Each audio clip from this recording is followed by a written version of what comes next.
Hello friends, അപ്പോൾ നമ്മൾ ഇന്ന് ലഞ്ച് കഴിക്കാൻ വേണ്ടി ബിരിയാണി ഹൗസ് എന്ന് പറഞ്ഞിട്ടൊരു ചെറിയ റെസ്റ്റോറൻറ്റിൽ വന്നതാണ്. സിറ്റിയിൽ നിന്ന് കുറച്ച് മാറി വിക്ടോറിയ പാർക്ക് എന്ന് പറഞ്ഞ സ്ഥലത്താട്ടോ ഈ ഷോപ്പുള്ളത്. നമ്മൾ മെനു ഒക്കെ നോക്കി. ചിക്കൻ ദം ബിരിയാണിയും അതുപോലെ തന്നെ തന്തൂരി ചിക്കനുമാണ് പറഞ്ഞത്. ഹാഫ് പോർഷൻ ഉണ്ടായിരുന്നു. അപ്പോൾ ബിരിയാണി ഹൗസ് ആയതുകൊണ്ട് തന്നെ ഞങ്ങൾ ബിരിയാണി വേണ്ടിയിട്ട് ട്രൈ ചെയ്യണമെന്ന് ഞങ്ങൾക്കുണ്ടായിരുന്നു. മെനു വളരെ വിശാലമാണ് ഈ പറഞ്ഞ കണക്ക്.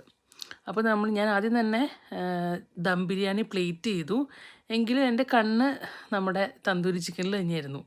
അപ്പോൾ തന്തൂരി ചിക്കൻ ആ മിൻ ചട്നിയിലൊക്കെ ഒന്ന് ഡിപ്പ് ചെയ്ത് കഴിച്ചപ്പോൾ അടിപൊളി ടേസ്റ്റായിരുന്നു. ശരിക്കും നമ്മളുടെ നാട്ടിൽ കിട്ടുന്ന ആ ഒരു തന്തൂരി ചിക്കൻ്റെ ടേസ്റ്റ് തന്നെയായിരുന്നു. ബിരിയാണിയിലേക്ക് പറയുകയാണെങ്കിൽ ബിരിയാണി കുറച്ച് നോർത്ത് ഇന്ത്യൻ സ്റ്റൈലായിരുന്നു. നമ്മളുടെ ഒരു ഒതൻറ്റിക് കേരള സ്റ്റൈലൊന്നും ആയിരുന്നില്ല.